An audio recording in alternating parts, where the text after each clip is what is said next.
लोकप्रिय होना है कि नहीं होना है उससे इतना मतलब नहीं था मेरे को। जैसे बोलना तो मैं कभी पसंद करता था पहले, अब ये मीडिया की वजह से बोलना पड़ता है भाई। वो धर्म पे जो लोग चल रहे हैं या जो धर्म पे चलने का दिखावा कर रहे हैं उसकी छटनी हो जाएगी कि हाँ ये सही में चल रहे थे और ये सब इसलिए जुड़े हुए थे बस पीछे की फ़ायदा हो जाए। कौन चल रहा है धर्म से अभी? तो इंस्टाग्राम में मैंने सब लोगों को अनफॉलो करके सबको साफ किया, मगर सबको निकालो, क्लीन करो यहाँ पे। अब सिर्फ जो धर्म वाले लोग होंगे उनको फॉलो करेंगे। एआई बनाई किसने? इसने, ये ब्रेन ने बनाई ना, चाहे वो किसी भी इंसान ने बनाई हो, फाइनली तो उसके ब्रेन ने ही बनाई। तो एआई है क्या? वो इसी ब्रेन का ही तो एक बच्चा है। वेस्टर्न वर्ल्ड के अंदर तो आध्यात्मिकता ये सब नौटंकी है, समझ रहे हो? वो तो थॉट को ही भगवान मानते हैं और पैसे को भगवान मानते हैं। ऐसी भी खबरें आई कि जूना अखाड़ा ने आपको निकाल दिया। आप जिस तरीके से बयान दे रहे थे, जिस तरीके से बातचीत कर रहे थे। सोशल मीडिया के दौर में आयोजित हुए महाकुंभ में कई जो चेहरे हैं चर्चा के केंद्र में रहे। एक चेहरा जो आईआईटी बाबा के नाम से बहुत ज़्यादा प्रसिद्ध हुआ हमारे सामने आया। उनका एक इंटरव्यू आया और उस इंटरव्यू में जिस तरीके से उन्होंने बातें कही, उस बातों की वजह से जो देश है, जो उनको देखने सुनने वाले लोग हैं, एक जिज्ञासा पैदा हुई और आकर्षण पैदा हुआ। और चूंकि वो आईआईटी के पूर्व छात्र थे इसलिए ये आकर्षण और ज़्यादा बढ़ा और पूरा का पूरा जो कुंभ का आयोजन रहा उसमें वो चर्चा के केंद्र में रहे। स्थिति तो ये हो गई कि इतनी लोकप्रियता उनकी हो गई और जो महाकुंभ में जो स्नान करने भी जा रहा है उनकी एक हसरत थी कि वो आईआईटी बाबा से मिल ले। तो आईआईटी बाबा आज हमारे बीच हैं, हम उनसे बातचीत करेंगे। बहुत लोकप्रिय वो हुए हैं। पहला सवाल तो मेरा आपसे यही है कि आप बहुत फिजिक्स, केमिस्ट्री, मैथ्स की बात करते हैं, नए नए फार्मूले लाके आप बातचीत करते हैं। कुंभ में इतना ज़्यादा आप लोकप्रिय हुए, अगर मैं आपसे सवाल पूछूं कि ये लोकप्रियता क्यों आपको हासिल हुई और कैसे हासिल हुई और कुंभ के दौरान ही क्यों हासिल हुई, इसका जवाब आपके पास क्या है? क्योंकि आपकी ये जो जीवन यात्रा है ये तो बहुत पहले से शुरू होगी इसी तरीके की। ये बहुत लंबी है ना ये तो। हाँ। पहले भी जैसे मैंने पॉडकास्ट वगैरह तो पहले भी किए थे, बट वो ये क्या बताऊँ इसका ना, ये महादेव की मर्जी है। वो टाइमलाइन कहानी में उनके ऊपर ही छोड़ देता हूँ कि कहाँ पे कैसा करना है ना। मैं जो बेसिकली कर्म पे ही ध्यान देता हूँ कि तुझे क्या करने के लिए बोल रहे हैं, तुम वो करते जाओ। और लोकप्रिय होना है कि नहीं होना है उससे इतना मतलब नहीं था मेरे को। मेन तो वही था कि जो मैं लेके चल रहा था कि धर्म की स्थापना फिर से हो। और धर्म से मेरा मतलब जनरली इसे ऐसे भी नहीं है कि कोई परंपरा रिचुअल, मतलब कि जो सत्य जो है इंसान का अस्तित्व का, कि हम हैं क्या, कि हम हैं क्या, हम यहाँ पे क्या करने के लिए आए हैं, ये सब खेल क्या है, ये इंसान के योनि क्या है, ये कुत्ता के जीवन क्या है, वो कैसे जीवन जी रहा है, ये पूरी चीज़ों को समझे ना, वही तो ज्ञान होगा। और उसी चीज़ को जब समझ के जब तुम आचरण करोगे दुनिया में, उस समझ के साथ जब हम अपने सारे सिविलाइजेशन के सिस्टम बनाएंगे कि भाई अब राज्य कैसे होना चाहिए, अब टैक्सेशन कैसे होना चाहिए, जो कि अब तुमको सत्य की समझ है कि अब हमको कौन सी एनर्जी रिन्यूएबल होनी चाहिए, कौन सी नॉन रिन्यूएबल होनी चाहिए, अब हमको किस टाइप का, समझ रहे हो, कौन सी चीज़ सही है और कौन सी चीज़ गलत है। उस सत्य को समझने के बाद जब तुम वो समझोगे और फिर वो जो आचरण करोगे वो धर्म है। तो ये होने को लोकप्रियता तो महादेव ने ही कराई है, मैं तो बोलता भी नहीं हूँ कि मैंने कुछ किया है भाई, मैंने कुछ नहीं किया भाई। आप जूना अखाड़ा में रह रहे थे, ऐसी भी खबरें आई कि जूना अखाड़ा ने आपको निकाल दिया। आप जिस तरीके से बयान दे रहे थे, जिस तरीके से बातचीत कर रहे थे, क्या आपने कोई गुरु बनाया है? किसी गुरु के साथ में आप जुड़े हैं? किसी अखाड़े के साथ में आप जुड़े हैं? अभी तो आप नागपुर आए हुए हैं और कुंभ के बाद से ही रितेश्वर जी महाराज जो वृंदावन गए हैं उनके साथ आप यात्रा में हैं, उनके साथ जुड़े हुए हैं। कोई गुरु बनाया है आपने? ये भी गुरु ही है, मतलब उनसे भी सीख ही रहा हूँ ना मैं। बहुत सारी चीज़ सीखता ना मैं, तो हर एक इंसान से सीख लेता हूँ ना। जैसे आपसे मैं, आपका बेसिकली जो चेतना है उससे सीख के फिर मुझे थोड़ा बहुत समझ में आएगा कि भाई आप मीडिया वाले कैसे काम करते हैं, ये कैसे काम होता है चीज़। तो हर एक चीज़ को तुम मतलब अपने अंदर लेते जाओ, अपने अंदर डालते जाओ, तो तुम सीखते जाओगे उस चीज़ से। तो वही है, उसी श्रृंखला में चल रहा है। जैसे मैं सदगुरु के आश्रम में भी गया था, वहाँ पे मैंने उनसे चीज़ें सीखी। बाकी भी बीच में भी मैंने बहुत सारे ऐसे अलग अलग लोग मिले और भी बहुत सारे जो ब्रह्म ज्ञान वाले जो लोग हैं उनको मिले। सबके पास अलग अलग टाइप का ज्ञान था, अलग अलग चीज़ें सिखाई उन्होंने। किसी मुझे प्रैक्टिकल चीज़ें सिखाई कि हाँ देख ऐसे करना, ऐसे रखना, ऐसे करना। किसी ने कोई और लाइक कोई वेद का ज्ञान या कोई और किताब को पुराणों का ज्ञान वो सब का बताया कि हाँ देखो यहाँ पे ऐसे होता है, यहाँ पे ऐसे है। किसी ने कुछ लाइक फिजिक्स केमिस्ट्री के हिसाब से समझाया। तो मैं तो हमेशा से सुनना बहुत बड़ी चीज़ है ना, तो मैं सुनता भी बहुत हूँ ना। मैं तो जैसे बोलना तो मैं कम ही पसंद करता था पहले, अब ये मीडिया की वजह से बोलना पड़ता है भाई कि तुम सुनते जितना जाओगे उतना तुम सीखते जाओगे। तो अभी जैसे इनसे सीख रहे हैं, अब मैं वही बोला कि दीक्षा वीक्षा तो मेरे को इतना पता नहीं है, बट मैं तो दिल से ही मान लेता हूँ ना गुरु, कि हाँ ये है मेरे गुरु। और बाकी जितने भी लोग मेरे से मिले थे उन लोगों को भी इस चीज़ से कभी प्रॉब्लम नहीं हुई कि तूने ये दीक्षा नहीं ली है, क्योंकि उनको पता है कि यार ये सीख रहा है, मतलब इसको क्या मतलब है कि किस उस वे में तुमने क्या लाइक समझ रहे हो, स्कूल में एडमिशन कराया कि नहीं कराया उससे क्या मतलब है। जब क्लास में आके बच्चा बैठ के सबसे तल्लीनता से वही सुन रहा है तो उसको उनको भी सिखाने से मतलब है, मुझे भी सीखने से मतलब है। तो वहाँ पे ये सवाल आया भी नहीं पहले कभी भी। लाइक आपकी जीवन यात्रा के बारे में बताइए कि आप IITian रहे हैं, आपके सोशल मीडिया और इंस्टाग्राम पे बहुत सारी तस्वीरें भी हैं, आप बड़े हैंडसम से दिखते भी थे, दाढ़ी वाड़ी उस समय बाल नहीं थे। तो एक IITian का छात्र इस तरीके से आध्यात्मिक चेतना की ओर आगे बढ़ रहा है, आध्यात्म को जानना चाहता है, सत्य को जानना चाहता है, शिव को जानना चाहता है, ये प्रक्रिया कैसे शुरू हुई? क्या आप सामान्य लोगों के बीच में रहकर आध्यात्म को या शिव को नहीं जान सकते थे? तो वही तो किया ना मैंने सामान्य लोगों के बीच में कब नहीं रहा मैं तो हमेशा सामान्य लोगों सामान्य जीवन जी के नौकरी करके आप IITian थे, अच्छा पैकेज आपको मिलता था, अच्छी आप नौकरी करते शिव को तो थे, मैंने नौकरी वही करके पाया था ना। शिव को जब पाया उससे पहले थोड़ी ना मैं किसी आश्रम में गया था, कुछ और किया था मैंने। शिव को तो पाया मैंने वही करके था। वो उसके वो जब उनके दर्शन हुए, या ये मान लो कि जो सत्य के दर्शन हुए, ये समझ में आया यार इसके अलावा भी चीज़ है, यही नहीं है संसार जो तुमको बताया गया, इससे अलग है ये चक्कर, ये इस साइड से नहीं चल रहा है, ये इस साइड से चल रहा है। जैसे लोग सब्जेक्टिव तरीके से संसार चलता है ये नहीं सोच पाते, उनको लगता है कि ऑब्जेक्टिव तरीके से संसार चलता है, कि संसार बाहर से अंदर चलता है, जो कि संसार अंदर से बाहर चलता है। तुम अपने सिर्फ अपनी इच्छा शक्ति से ही पूरे संसार को हिला सकते हो, इतनी ताकत होती है तुम्हारे अंदर। तुम सिर्फ अपने लाइक सोच भी लो ना, उससे भी पूरे संसार को हिला सकते हो, जो कि वो अंदर से बाहर चलता है संसार। कैसे? थोड़ा सा और इलॉबरेट करके आप बताइए कि बड़ी मतलब जिज्ञासा पैदा करने वाली बात आप कर रहे हैं। नहीं जैसे आपका ये शुरुआत कैसे हुई ना, तो सबसे पहले जो शुरुआत हुई ब्रह्मांड की इच्छा शक्ति से हुई। अब वो जो चीज़ है वो निराकार है, जो बार बार बोलते हैं हम कि वो निराकार है, निरंकार है। अब वो निराकार से साकार में क्यों आई फिर, ये सवाल है ना। मैं तो लोगों को ये होता ना, तो सवाल करो ना, देखो कितने बड़े बढ़िया सवाल है ये, कि वो निराकार जब भगवान बोलते हैं एक ही है, तो वो फिर ये हमारे अंदर कैसे आया वो। जैसे बोलते हैं ना हमारे तो सबके अंदर भगवान का अंश है, तो वो क्या चीज़ का अंश बोला गया है। तो जब आप उसको समझोगे कि सृष्टि बनी कैसे है, कि जो बिग बैंग बिहार से बिग बैंग दिख रहा है वो तो एक्चुअली सिर्फ फिजिकली बोल रहे हो वो, कि फिजिकल मैटर कैसे डिवाइड हुआ, वो चेतना की तो बात ही नहीं करते हैं। तो कहीं ना कहीं जो वेस्टर्न में जो डिस्कनेक्ट है वो यहीं पे है, कि वो एक सब्जेक्टिव एक्सपीरियंस जो आपका हो रहा है जिंदा होने का, उसकी कभी बात नहीं करते हैं। आप जिंदा हो, जैसे परसों ही मैंने पूछा ना लोगों से, तुम जिंदा हो इसका क्या प्रूफ है। वो चैट में पूछा मैंने, बताओ मुझे प्रूफ बताओ, तुम जिंदा हो इसका क्या प्रूफ है। और मैं भी अभी ये इंस्टाग्राम पे लाइव कर रहा हूँ, मैं जिंदा हूँ, तुम्हारे पास इसका क्या प्रूफ है? कोई प्रूफ है?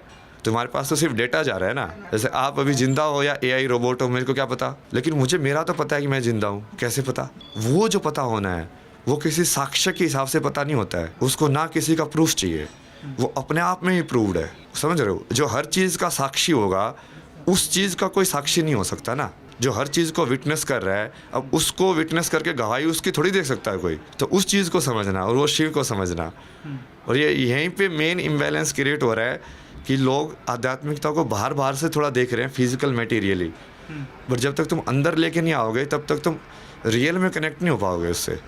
वो जब रियल में कनेक्ट होने से ही तुमको ताकत मिलती है। अंदर कैसे लाया जाए? यही तो पतंजलि ने बताया बढ़िया तरीका। सबसे पहले प्रत्याहार से शुरू करो, संसार को बंद करने की अपनी एबिलिटी डेवलप करो। कहीं पे भी आप कैसी भी सिचुएशन में हो, क्या उस मोमेंट में आपको मैं बोलूँ कि आप ये संसार को बंद कर दो और अंदर चले जाओ, तो क्या चीज़ रोकती है आपको? जैसे अभी बाहर कुछ हो रहा होगा इंटरेस्टिंग, मैं आपको बोलूँ ये इंटरेस्टिंग को बंद कर दे और तू चुपचाप अंदर मौन में अंदर चला जा, नहीं होगा, क्योंकि वो इंटरेस्ट जो है मुझे उस संसार से बांधे रखेगा या डर बांधे रखेगा कि मैंने आंखें बंद कर ली तो कुछ हो गया तो मैं अपने अंदर नहीं जा पाऊंगा। तो अंदर जाने में जो हर्डल है वो देखो ना, अब आप रात को जब सोते हो तब तो अंदर चले जाते हो, कैसे चले जाते हो, तब तो भूल जाते हो, क्योंकि तब भी संसार में बहुत कुछ हो सकता है, तब भी बहुत बड़ी इंटरेस्टिंग चीज़ें हो रही होंगी कहीं पे। पर चक्कर क्या है, अभी इंसान सिर्फ थक के वो काम कर रहा है। जब उसका कंप्यूटर बिल्कुल हालत में नहीं होता ना, तब वो बंद करता है उसको तुमको हर जगह वैसे बंद करना आना चाहिए। तो आप बैठो, प्रत्याहार की प्रैक्टिस करो सबसे पहले। प्रत्याहार का मतलब ही यही है कि संसार को बंद करने की एबिलिटी। जब आप सोते हो, जब करते हो कि आँख मूंद ली, अब ये आँख, कान भी बंद, ये भी बंद, ये भी बंद, अब हम किसी दूसरे लोक में चले गए, चले जाते ना। अब वहीं पे जाना है, बट साधना करके जाना है, प्रैक्टिस करके जाना है। और उसके लिए फिर संसार को जो चीज़ बांधती है, अब उसको देखना पड़ेगा और एक एक चीज़ करके वो हटानी पड़ेगी भाई। अच्छा, एआई का आपने जिक्र किया है, एआई को लेकर बड़ी चर्चा हो रही है। आर्टिफिशियल इंटेलिजेंस का सरकार भी अपने तौर पर अपनी योजनाओं और बाकी सारी चीज़ों में बड़ा इस्तेमाल करती है। आप किस तरीके से देखते हैं एआई को? ये ह्यूमंस के लिए फ़ायदेमंद है, फ़ायदा कम है, नुकसानदेह ज़्यादा है? इसका इस्तेमाल करना चाहिए, बहुत ज़्यादा डिपेंडेंसी इस पर बढ़नी चाहिए, नहीं बढ़नी चाहिए? आपका क्या एनालिसिस कहता है? मेरा तो जैसे मैंने पूरा क्लियर पिक्चर बताया ना, कि इंसान ने जो भी चीज़ बाहर बनाई है ना, वो कहीं ना कहीं उसने अपने अंदर की चीज़ को बाहर उसको फिर से बनाने की कोशिश किया। मतलब वो खुद ब्रह्मा बनना चाहता है। तो बेसिकली एआई बनाई किसने? इसने, ये ब्रेन ने बनाई ना। चाहे वो किसी भी इंसान ने बनाई हो, फाइनली तो उसके ब्रेन ने ही बनाई। तो वो उसी तरीके से बना पाया होगा ना जिस तरीके से ब्रेन बनाया गया है। इसके बाहर तो वो सोच ही नहीं सकता, है ना। जिस तरीके से ब्रह्मा ने ब्रेन को बना दिया है, उसके अलावा तो तुम सोच ही नहीं सकते हो। तो एआई है क्या? वो इसी ब्रेन का ही तो एक बच्चा है, इसका एक प्रतिरूप है। जैसे हम सोचते हैं, वैसे हमने उस सोचने को एक सिस्टम डिज़ाइन के अंदर कोडिफाई कर दिया है कि सोचने का मतलब ये होता है प्रोसेसिंग। इसी तरीके से जैसे ये जो इलेक्ट्रिसिटी लाइन्स है, ये सब क्या है? ये कहीं ना कहीं हम अपना जो न्यूरल नेटवर्क है, नर्वस सिस्टम वही है, उसको एक बड़ा नर्वस सिस्टम बना दिया अब हमने, कि अभी बिजली की तारें जाएंगी, ये सब। तो हमारे जो नर्व्स जो अंदर जाती हैं, तरंगे, उससे हम कंट्रोल करते हैं। अब हम क्या कर रहे हैं, वो बिजली की तार करके हम एक बड़ी सी मशीन को कंट्रोल करते हैं कि मैं ये थोड़ा सा करंट भेज के 5 किलो का ही पत्थर उठा पाता, अब मैंने वो बड़ी सी मशीन के अंदर वो करंट को भेज के, जो कि मैंने वो टेक्नोलॉजी को समझ लिया है, तब मैं 1500 किलो का पत्थर भी उठा सकता हूँ। चीज़ तो वही है, बस उसको मैग्नीट्यूड में बड़ा कर दिया बाहर ले जाके। तो जो एआई जो है, वो एक्चुअल में जो एआई जो थिंकिंग है, वो तो यहाँ पे है, प्रोसेसर। अब उसने वो बाहर बनाने की कोशिश कर रहा है, और वो उस कोशिश में, इसको तो मैं जैसे बोलता ना, कली पुरुष का ही है ना पूरा जाल ये, कि वो बाहर वाले जाल में तुमको फंसा के रखना चाहता है, अंदर नहीं जाना चाहता है। वो चाहता ही नहीं कि तुम बैठ के अंदर वाली चीज़ को समझ लो। जिस चीज़ ने वो चीज़ बनाई है, यदि उसको समझ लिया जाए, जिस चीज़ ने एआई बनाई है, यदि मैं उसी चीज़ को समझ लूँ पूरा, तो क्या मैं एआई से बेहतर नहीं हो जाऊंगा? एआई से बेहतर हो जाऊंगा।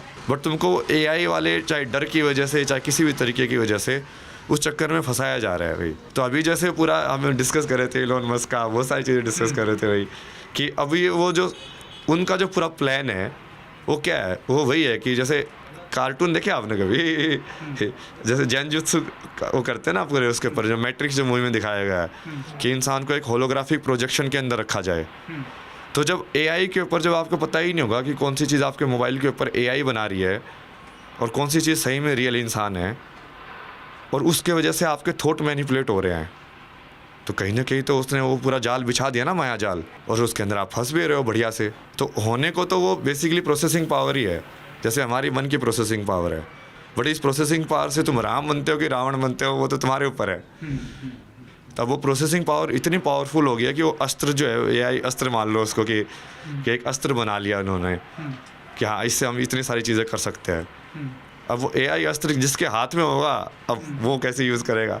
इसका बढ़िया यूज़ भी कर सकते हैं। जैसे कि अब एआई के यदि हम अपने सारे ये सब सवाल जवाब इसके ऊपर ट्रेन कर दें, अपने सारे संस्कृत वेद इसके ऊपर ट्रेन कर दें, तो आप उससे कोई भी सवाल पूछोगे, आपको किसी शास्त्री उसकी ज़रूरत ही नहीं पड़ेगी फिर, क्योंकि सबसे बड़ी शास्त्री तो वही बन गया आपकी एआई, उसको सब पता है सारा ज्ञान। तो आपको सारा ज्ञान घर बैठे मिल जाएगा। बढ़िया यूज़ भी है उसका, सिखाने के लिए, एजुकेशन के लिए। बट वो जिस डेटा पे आप उसको ट्रेन कर रहे हो, उसके हिसाब से जवाब देगी आपको, वो बहुत इंपॉर्टेंट है। अभी जैसे आप एआई है, ये सब वेस्टर्न वाले लोगों ने डिज़ाइन किया है। अब आप उनसे मान लो एआई से जाके पूछोगे कि गुरुजी रितेश्वर जी के बारे में कुछ बताइए, तो वो आपको कितने ज़्यादा चांसेस है कि वो पॉजिटिव जवाब देगी और कितने ज़्यादा चांसेस है कि नेगेटिव जवाब देगी। क्योंकि वो उन लोगों ने ट्रेन किया है, तो वो नेगेटिव जवाब ही देंगे। क्योंकि उन लोगों के हिसाब से तो ये सब कुछ होता ही नहीं है।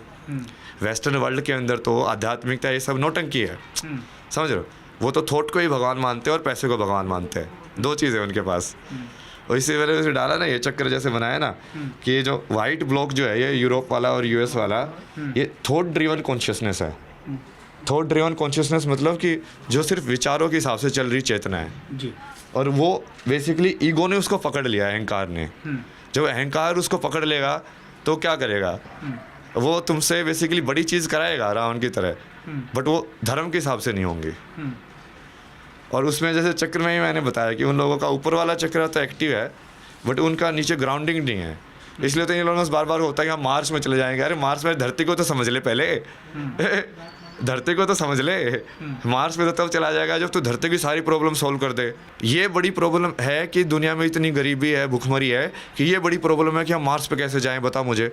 यदि उसको ऐसे ही सिद्ध करना है कि मैं बहुत बड़ा इंसान हूँ तो बड़ी प्रॉब्लम को लेना तू, तेरे से वो तो हल हो नहीं रही है ना, उसको हल करना भी नहीं है तेरे को। तो बस तेरे को ये दिखाना है कि हाँ मैं मार्स पे पहुंच जाऊंगा, बट वो बड़ी चीज़ थोड़ी, वो तो बहुत छोटी चीज़ है। दुनिया में तू किसी सारे लोगों को खाना पहुंचा दे तो वो बड़ी चीज़ होगी, तू वो करके दिखा, है ना, वो बड़ा चैलेंज है। बड़ा चैलेंज है वो। अच्छा, आखिरी सवाल ये है कि कुंभ से आप लौट के आए हैं, कुंभ का जो पूरा का पूरा वैभव आपने देखा है, ऐसा कहा जा रहा है कि सारी दुनिया जो है वो केंद्रित है इस समय भारत में। तो ये जो कुंभ है, कुंभ के आयोजन के बाद में हमारे हिंदुस्तान की जो छवि है वैश्विक स्तर पर और ज़्यादा बेहतर होगी, बहुत ज़्यादा व्यापक होगी, भारत बहुत ज़्यादा मजबूत होगा आध्यात्मिक तौर पर। नहीं, वो तो होना ही है। अब कुंभ में जैसे कि इतना सारा मंथन हुआ, ये सब हुआ, वो फर्क तो पड़ेगा ना उससे।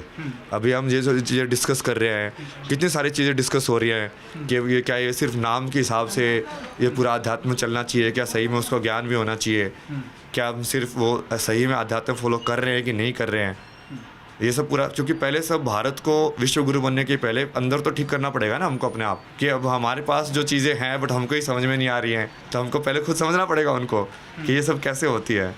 तो कुंभ ने कहीं ना कहीं एक स्टार्टिंग पॉइंट दे दिया ना उसका, बहुत बढ़िया। संसार तो बदलेगा, ये वो तो बदलना ही है। कई लोग कह रहे हैं कि सरकार अपनी पब्लिसिटी कर रही है, खूब पैसे खर्च हो रहे हैं, एक भव्य आयोजन बनाया गया है, मोदी, योगी और भारतीय जनता पार्टी जो है पूरा का पूरा जोर लगा रही है, एक तरीके से ग्लैमराइज कर रही है अध्यात्म को। ऐसा भी आपको लगता है कि ऐसा है, इस हेतु से किया गया होगा? एक लेवल पे ठीक है ना, वो भी तो करना ही पड़ेगा ना, मतलब भव्य उसको बड़ी चीज़ तो बनाना ही पड़ेगा। कि या जैसे आप किसी चीज़ को बड़ा मानते हो या तो दिल से मान लो, बट जब आप ये पूरा खेल ही भौतिक में हो रहा है तो भौतिक में तुमको दिखाना कि हाँ देखो ये बड़ी चीज़ इतनी इंपॉर्टेंट है, कई बार वो दिखाने के लिए तुमको फिजिकल में वो दिखाना पड़ता है कि हाँ देखो हमने इतने पैसे खर्च कर दिए, मतलब मैं मानता हूँ कि ये बहुत इंपॉर्टेंट है वो चीज़ दिखाने के लिए ना। बाकी तो ठीक है, ऊपर से कई बार वो ऊपर से भी होता है, बहुत सारे लोग, वही तो बात किया ना हमने कि बहुत सारे लोग सिर्फ दिखावे या उसके लिए भी करते हैं, बट जब तक वो उसका जो लक्ष्य है उसको सोल्व कर रहा है तो दिक्कत क्या है। मंथन हो रहा है, यदि सही में लोग धर्म के बारे में बात कर रहे हैं, सब कर रहे हैं, तो कोई दिक्कत नहीं है ना, तब तो कुंभ का उद्देश्य सफल हो गया। फिर वही उद्देश्य था कि संसार भी देखे कि ये जो आध्यात्मिकता और विज्ञान में है अंतर नहीं है, ये एक ही है। और इसमें एक्चुअली में जो सोर्स है वो अध्यात्म से ही आता है, विज्ञान का सोर्स अंदर से जनरेट होती है चेतना, अंदर से जो कोश, जो मैंने स्टार्टिंग वाली वीडियो में समझाए थे कि अंदर से सबसे पहले अंदर वाला कोश जनरेट होता है, उसके बाहर वाले जो शरीर होते हैं वो बनते हैं। जैसे बाहर वाला शरीर तो टेम्परेरी होता है, वो चला भी जाता है, लाइक कपड़े की तरह समझाना ना कि अब कपड़े तो बाहर वाले हैं, अब आपने एक शर्ट पहनी कल को दूसरे पहन लोगे, बट अंदर से तो आप एक ही रहे। तो वैसे ही है कि अंदर से जो चेतना जो है वो सेंटर है, और उसके अलावा जो बाहर वाले जो शरीर हम ले रहे हैं, थॉट वाला जो शरीर है या जो ये भौतिक वाला फिजिकल वाला जो शरीर है, वो बाहर वाला टेम्परेरी है। तो दोनों चीज़ों को समझोगे ना आप, और वो जब चीज़ें समझ रहे हैं संसार में भी कहीं ना कहीं समझ रहे लोग, जो कि मेरे पास जैसे बहुत सारे NRI और इस सब के भी वैसे जाते हैं, हम ऑस्ट्रेलिया से, आपको सुना है, समझते कहीं ना कहीं तो हो रहा है ना वो चीज़। और वही चीज़ हमको चाहिए कि जो लोग एक्चुअल में सिर्फ बिलीव नहीं, मतलब जो सही में सोचते भी हैं इन सब चीज़ों के बारे में, क्योंकि वहीं से फाउंडेशन बनेगी। हो सकता है बहुत सारे लोग सोच ना पाएँ, बट उसके लिए फिर वो माहौल भी वैसा होना चाहिए ना, नहीं तो भक्ति तो किसी भी डायरेक्शन में जा सकती है ना। गलत के भक्त बन गए तो गलत डायरेक्शन में चले जाएगी, सही के भक्त बने तो सही डायरेक्शन में, तो तुक्का वाली चीज़ है। अच्छा, आपको कई लोग एस्ट्रोलॉजर के तौर पर भी पेश कर रहे हैं, तो पॉलिटिकल एस्ट्रोलॉजी भी आप करते हैं? भारत का भविष्य राजनीतिक तौर पर क्या होगा? मौजूदा सरकार जिसने कुंभ का आयोजन की है उसकी स्थिति किस तरीके से रहेगी? या आप महाराष्ट्र में हैं तो महाराष्ट्र का कौन सा पॉलिटिशियन बहुत बेहतर करेगा? महाराष्ट्र के पॉलिटिशियनों से आपका परिचय होगा, कौन कौन है महाराष्ट्र के पॉलिटिशियन? वो कोई बहुत बेहतर मुकाम तक जाएंगे, आगे बढ़ेंगे, पीएम पद तक जाएंगे, या मौजूदा जो प्रधानमंत्री हैं उनके बाद में कौन होगा, योगी जी का क्या होगा? बड़ी सारी प्रेडिक्शन हो रही है और आपके प्रेडिक्शन की तो जो है वो उसका इंतज़ार सारा देश कर रहा है। तो आपका प्रेडिक्शन अगर आप दे दें और इसी पर हम बातचीत ख़त्म कर दें कि क्या कुछ होगा आने वाले समय में। नहीं, ये तो पहले भी बता चुका ना मैं कि पूरे वर्ल्ड में सिर्फ एक ही धर्म होगा। एक ही धर्म इसलिए नहीं होगा कि हम कोई ज़बरदस्ती कर रहे हैं, एक ही धर्म इसलिए होगा कि ये वही तार्किक है, वैसे ही काम कर रही है सृष्टि। अब उसमें यदि तुम ऐसे बोलोगे कि हाँ ये गलत है तो तुम उसको प्रूव भी करेंगे, बहुत तुम प्रूफ मांगोगे तो प्रूफ भी करेंगे, तर्क के हिसाब से ही करेंगे, फिजिकल में मांगोगे फिजिकल के हिसाब से भी करेंगे, है ना। तो और उसके अंदर फिर जो भी धर्म पे चलेगा वो ऊपर जाएगा ही जाएगा। वो धर्म पे जो लोग चल रहे हैं या जो धर्म पे चलने का दिखावा कर रहे हैं उसकी छटनी हो जाएगी कि हाँ ये सही में चल रहे थे और ये सब इसलिए जुड़े हुए थे, बस पीछे की फ़ायदा हो जाए। कौन चल रहा है धर्म से अभी? योगी मोदी तो धर्म से ही चल रहे हैं। तो ये आगे भी चलेंगे? हाँ। और महाराष्ट्र का कोई पॉलिटिशियन आगे बहुत तरक्की करेगा भविष्य में, ऐसा लगता है आपको? कौन? नहीं, वो तरक्की तो आप उसको बाहर के हिसाब से मत देखो ना, सिर्फ वही देखो ना कि वो भी एक आत्मा है जो साधना कर रही है।